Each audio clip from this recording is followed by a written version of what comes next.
നമുക്ക് ഇനി ടീഷർട്ടിൽ പെയിൻറ്റ് ചെയ്യാം.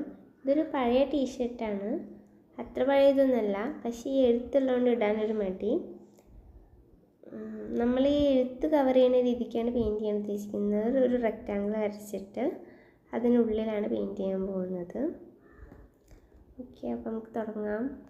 അപ്പോൾ പറഞ്ഞ പോലെ പ്രിൻ്റ് കവർ ചെയ്യുന്ന രീതിക്ക് റെക്റ്റാങ്കിൾ വരയ്ക്കാം. ഞാൻ സ്കെയിൽ തിരഞ്ഞു നോക്കിയിട്ട് കണ്ടില്ല, അപ്പോൾ പിന്നെ ഇത് വെച്ച് ചെയ്യാമെന്ന് വിചാരിച്ച്. ചതുരമൊക്കെ വരയ്ക്കുമ്പോൾ കറക്റ്റ് അളവെടുത്ത് വരയ്ക്കുന്നത് തന്നെയാണ് നല്ലത്. ഫസ്റ്റ് തന്നെ പെയിൻറ്റ് ചെയ്തിട്ട് വരയ്ക്കാൻ നിന്നാൽ റെക്റ്റാങ്കിളൊക്കെ മാറിപ്പോകാൻ ചാൻസ് ഉണ്ട്. അപ്പോൾ ഏകദേശം ആ പ്രിൻറ്റിൻ്റെ മേൽ കൂടെ വരുന്ന രീതിക്ക് ഞാൻ റെക്റ്റാങ്കിൾ വരച്ചിട്ടുണ്ട്. ഇനി റിങ് എടുത്തിട്ട് അതിൻ്റെ ഉള്ളിൽ കൂടെ ഇട്ട് കൊടുക്കാം. ടീഷർട്ടിൻ്റെ ഉള്ളിൽ കൂടെ റിങ് എടുത്തിട്ട് ഇട്ട് കൊടുക്കാം. നല്ല ടൈറ്റാക്കിയിട്ട് ഇടണം. റെക്റ്റാങ്കിൾ കൊള്ളേണ്ട രീതിക്ക് റിങ് ഇട്ട് കൊടുക്കാം. ഫാബ്രിക് പെയിൻറ്റിങ്ങിൽ വൈറ്റ് കളർ എടുത്തിട്ട് നമ്മൾ ഔട്ട്ലൈൻ എടുത്തിട്ടുള്ള റെക്റ്റാങ്കിളിൻ്റെ ഉള്ളിൽ ഫുള്ളായി ഫില്ല് ചെയ്ത് കൊടുക്കുക. ആ എഴുത്തുള്ള പ്രിൻ്റ് കവർ ചെയ്യുന്ന രീതിക്ക് ഫുള്ള് വൈറ്റ് അടിക്കുക. പിന്നെ ആദ്യമേ റെക്റ്റാങ്കിളിന് ഔട്ട്ലൈൻ ഇടണമെന്ന് പറയാൻ കാരണം, ഇപ്പോൾ റിങ്ങിൻ്റെ ഉള്ളിൽ കിടക്കുമ്പോൾ ഇത് കറക്റ്റ് ചതുരായി തോന്നില്ല, വളഞ്ഞ് നിൽക്കണ പോലെ തോന്നും. ആ റിങ്ങിൻ്റെ ഉള്ളിൽ ക്ലോത്ത് വലിഞ്ഞ് നിൽക്കണോണ്ടാണ്. പിന്നെ നമ്മൾ ഔട്ട്ലൈൻ ഇട്ടുകൊണ്ട് റിങ് ഊരിക്കഴിഞ്ഞാൽ എന്തായാലും റെക്റ്റാങ്കിളായിട്ട് തന്നെ നിൽക്കും, ചതുരായിട്ട് തന്നെ നിൽക്കുന്നതാണ്. മെയിനായിട്ട് ഈ ടീഷർട്ട് എടുത്ത് പെയിൻറ്റ് ചെയ്യാൻ കാരണം അനിയത്തിയാണ്. ഓൾക്ക് ഈ പ്രിൻ്റുള്ളതുകൊണ്ട്, ഈ എഴുത്തുള്ള പ്രിൻ്റുള്ളതുകൊണ്ട് ഈ ടീഷർട്ട് ഇടാനൊരു മടി. ഇത് കുറേ പഴയ മോഡലാണ് പറഞ്ഞിട്ട്. പക്ഷേ ഈ ടീഷർട്ടിൻ്റെ കളർ ഭയങ്കര ഇഷ്ടമായതുകൊണ്ട് ഇത് ഉപേക്ഷിക്കാൻ തോന്നുന്നില്ല. അപ്പോൾ പിന്നെ ഞങ്ങൾ ഇന്നതിൻ്റെ മേലെ പെയിൻറ്റ് അടിച്ചോളാമെന്ന് വിചാരിച്ച് അങ്ങനെയാണ് ഇത് പെയിൻറ്റ് ചെയ്യാൻ തുടങ്ങിയത്. കണ്ടില്ലേ, പ്രിൻറ്റിൻ്റെ മേൽ കൂടെ വൈറ്റ് പെയിൻറ്റ് വരുമ്പോൾ അത് കംപ്ലീറ്റ് ആയിട്ട് പോകുന്നുണ്ട്. നേലടിച്ച് കാണണമെന്നൊന്നുമില്ല, നേലടിച്ച് കാണുമെന്ന് പലർക്കും സംശയം ഉണ്ടാവും. ഇതാണ് ഇതിൻ്റെ ഫൈനൽ ലുക്ക്. അവിടെ ആ പ്രിൻ്റ് ഉണ്ടെന്ന് പോലും അറിയാത്ത രീതിക്ക് കംപ്ലീറ്റ് വൈറ്റ് അടിച്ചിരിക്കുന്നു. ഒന്നും നേലടിച്ച് കാണാനൊന്നുമില്ല. ഇനി ഇതിലാണ് നമ്മുടെ പിക്ചർ പെയിൻറ്റ് ചെയ്യാൻ പോകുന്നത്. ഇതാണ് നമ്മുടെ പിക്ചർ. ഈ 2 ഫ്ലവേഴ്സാണ് ഞാൻ അതിൻ്റെ ഉള്ളിൽ പെയിൻറ്റ് ചെയ്യാൻ പോകുന്നത്. അതും കംപ്ലീറ്റ് ആയിട്ടില്ല. ട്രേസിങ് പേപ്പർ വെച്ചിട്ട് അതിൻ്റെ ഉള്ളിൽ കറക്റ്റ് റെക്റ്റാങ്കിളിൻ്റെ ഉള്ളിൽ കറക്റ്റ് കൊള്ളുന്ന രീതിക്ക് ആ ഫ്ലവേഴ്സ് മാത്രം കേട്ടോ. ആ പിക്ചർ ഫുള്ളായി പെയിൻറ്റ് ചെയ്യണില്ല. തലങ്ങനെ വരങ്ങളൊക്കെ വെച്ചിട്ട് ഒരു ഏകദേശം ഞാൻ എനിക്ക് തോന്നുന്ന ഒരു 6 ഫ്ലവേഴ്സ് ഞാൻ അതിൽ പെയിൻറ്റ് ചെയ്തിട്ടുണ്ട്, ട്രേസ് ചെയ്തിട്ടുണ്ട്. എന്നിട്ടാണ് അതിനുള്ളിൽ പെയിൻറ്റ് ചെയ്യാൻ തുടങ്ങുന്നത്. ഇതാണ് എളുപ്പം. ഇപ്പോൾ ബ്രഷ് യൂസ് ചെയ്തിട്ട് വരയ്ക്കാൻ ബുദ്ധിമുട്ടുള്ളവർക്കൊക്കെ നേരെ ട്രേസ് ചെയ്യുകയാണെങ്കിൽ ഇഷ്ടമുള്ള പിക്ക് നമുക്ക് ടീഷർട്ടിലോ തുണി വേറെ ഏത് ഡ്രസ്സിലൊക്കെ ആണെങ്കിൽ വരച്ചെടുക്കാം.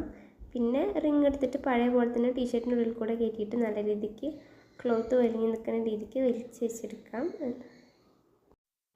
ഇതാണ് ഞാൻ യൂസ് ചെയ്തിരിക്കുന്ന കളറ്. നല്ല ക്വാളിറ്റിയുള്ള പെയിൻറ്റാണ്. പെയിൻറ്റും ബ്രഷൊക്കെ ഞാൻ വേറൊരു വീഡിയോയിൽ ഡീറ്റെയിൽ ആയിട്ട് പരിചയപ്പെടുത്താം. ഇവിടെ ഞാൻ ബ്രൗണും വൈറ്റുമാണ് ചൂസ് ചെയ്തിരിക്കുന്നത്. ഇതൊരു കരിഞ്ചുവപ്പ് ടീഷർട്ട് ആയതുകൊണ്ട് തന്നെ വേറെ വല്ല കളറിനെക്കാട്ടിലും ഈ 2 കളർ കോമ്പോ ആയിരിക്കും നല്ലതെന്ന് തോന്നി. ഇവിടെ ഒരു ഡബിൾ ഷെയ്ഡ് മിക്സിംഗ് ആണ് ചെയ്യുന്നത്. ഒരു സൈഡിൽ നിന്ന് ബ്രൗണും മറ്റേ സൈഡിൽ നിന്ന് വൈറ്റും ചെയ്തിട്ട് രണ്ടും കൂടി ഒരു പെറ്റലിൻ്റെ സെൻറ്ററിൽ വെച്ചിട്ട് മിക്സ് ചെയ്യാണ്. ഫ്ലവേഴ്സ് എങ്ങനെ പെയിൻറ്റ് ചെയ്യില്ല എന്നറിയാത്തവർക്ക് ചാനലിൽ ഡീറ്റെയിൽ ആയിട്ടുള്ള വീഡിയോസ് ഇട്ടിട്ടുണ്ട്. അപ്പോൾ പെയിൻറ്റിങ്സ് താല്പര്യമുള്ളവരെല്ലാവരും കയറിയിട്ട് വീഡിയോസൊക്കെ കണ്ടിട്ട് പഠിക്കുക. ഇതിലെല്ലാ ഫ്ലവേഴ്സും ഒരേ രീതിക്കാണ് പെയിൻറ്റ് ചെയ്തിരിക്കുന്നത്. ഒരു സൈഡിൽ നിന്ന് ബ്രൗണും മറ്റു സൈഡിൽ നിന്ന് വൈറ്റും കൊണ്ടുവന്നിട്ട് ഒരു യെല്ലോ കളറിൽ എത്തിച്ചിരിക്കുകയാണ്. ഏകദേശം 6 ഫ്ലവേഴ്സുകൾ ഇതിൽ ട്രേസ് ചെയ്തിട്ടുണ്ട്. അല്ലാതെ ഒരേ രീതിക്കാണ് പെയിൻറ്റ് ചെയ്യണത്.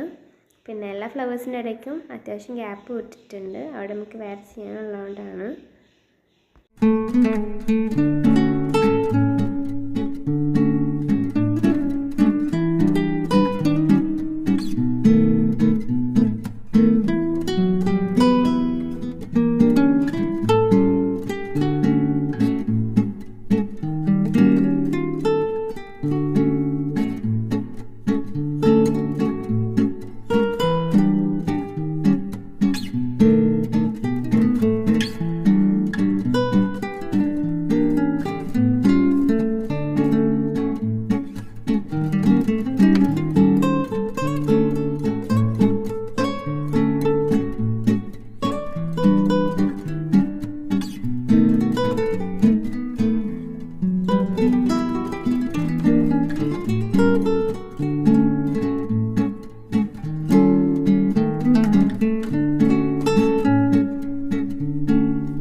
ഫ്ലവേഴ്സ് ചെയ്ത് കഴിഞ്ഞിട്ടുണ്ട്. ഇതേ രീതിക്ക് തന്നെ മേലത്തെ 3 ഫ്ലവേഴ്സും സെയിം രീതിക്ക് തന്നെ പെയിൻറ്റ് ചെയ്യാം.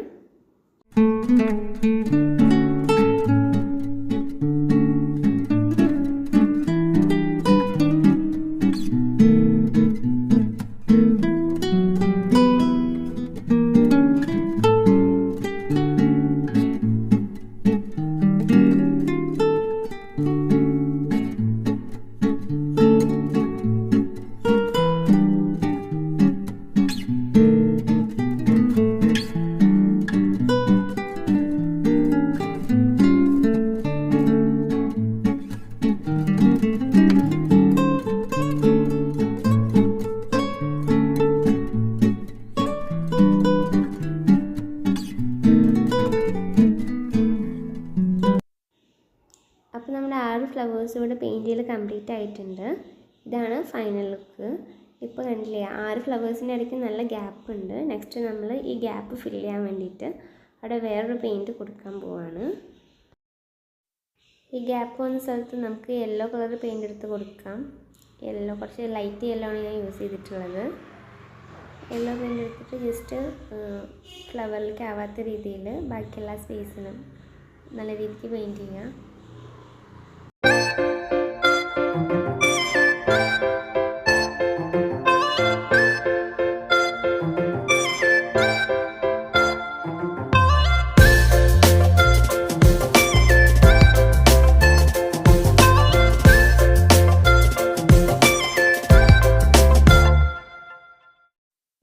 അടുത്ത നമ്മൾ ബ്രൗൺ കളർ എടുത്തിട്ട് ഈ യെല്ലോ കൊടുത്ത സ്പേസിൽ ഒരു ബ്രൗൺ കളർ ഷെയ്ഡാക്കി കൊണ്ടുവരാണ്. ഓരോ ഭാഗത്തും കുറച്ച് ബ്രൗൺ കൊടുത്തതിന് ശേഷം അത് ജസ്റ്റ് ഒന്ന് സ്പ്രെഡ് ചെയ്ത് കൊടുക്കുക. ഭയങ്കര ലൈറ്റ് യെല്ലോ ഉള്ളത് നമ്മൾ കുറച്ച് ഒരു ഡാർക്ക് യെല്ലോ ഷെയ്ഡാക്കി എടുക്കുകയാണ് ഇനി ചെയ്യുന്നത്.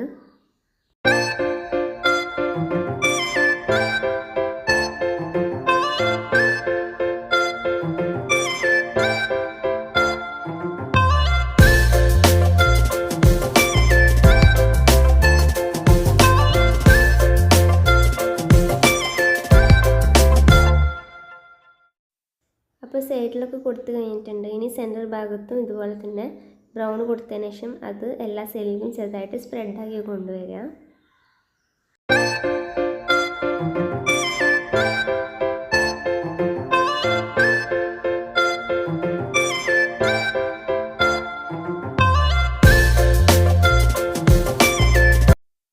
അപ്പോൾ നമ്മുടെ പിക്ചർ ഇവിടെ കംപ്ലീറ്റ് ആയിരിക്കുകയാണ്. ഇതാണ് നമ്മൾ വെയർ ചെയ്തിട്ടുള്ള ഫൈനൽ ലുക്ക്. ഇഷ്ടപ്പെട്ടാൽ കമൻറ്റ് ചെയ്യുക, ലൈക്ക് ചെയ്യുക. ഇതുപോലുള്ള വീഡിയോസ് ഇനിയും ഉണ്ടാവും. അതിനായി സബ്സ്ക്രൈബ് ചെയ്യുക.